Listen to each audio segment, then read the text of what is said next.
During mid-1943, the Soviets were now on the advance. The Germans had tried their best at Stalingrad and failed. But the German panzer divisions and Hitler himself saw one opportunity arise, and that was at a place called Kursk.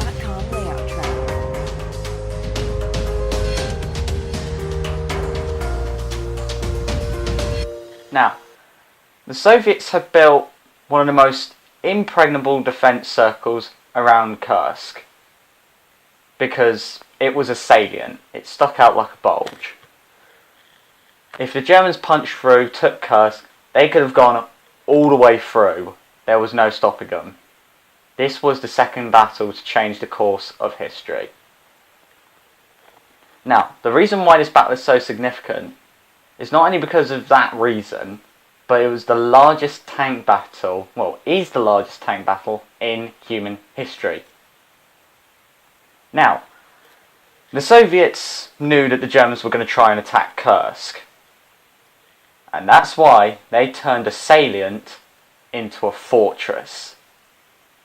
Rings upon rings of defence around Kursk. They were not letting one German set foot in that town. Now the Germans, they had their new Tiger 1s and Panthers, which made easy work of T-34s. It's kind of a bummer, but the Soviets kept pushing back. For every attack the German made, the Soviets would counter it.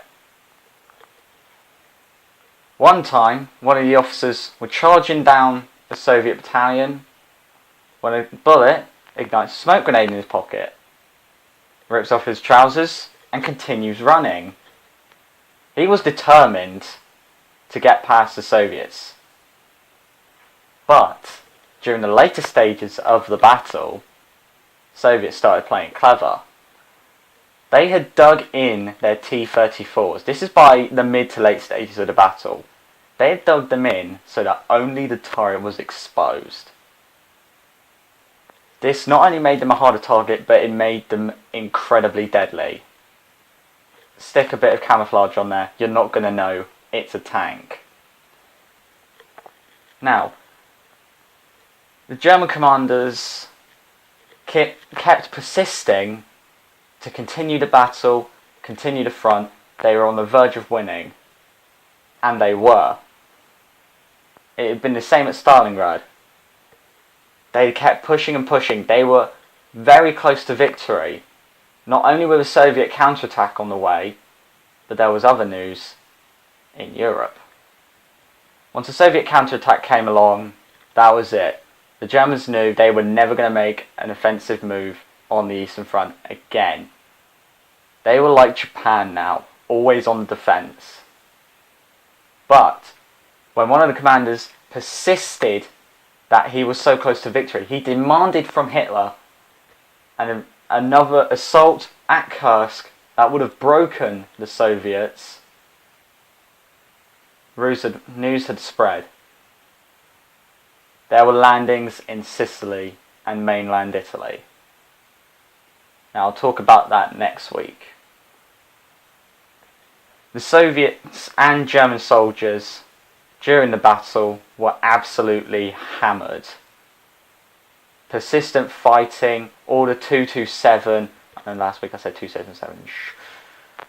They had basically had enough of the war. And on the nights that the Germans were going to assault the Soviet lines, there was this one drink that they would give the soldiers, and it was a liquor to steal the soul. Can't quite remember the name, sorry. What really gave the Soviets the edge were deserters, people who would run off in the middle of night from the German lines to the Soviet lines. They didn't care anymore, they wanted this war to be over. Now, as I say, the war progressed, defences got better, and then the Allies invaded Italy.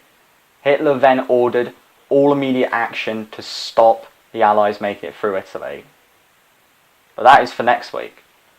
Now, as you can see, I am skipping battles. That is because I'm getting closer to the end of the World War II series. I didn't want this series to go on for years. I wanted it to go on for a couple months. I have other topics to do. But let me know what you think of the Battle of Kursk in the comments below. Do you agree that it was one of the most game-changing battles along with Stalingrad? Well, let me know. And next week, well, I've already told you what's happening next week in this video. What am I doing?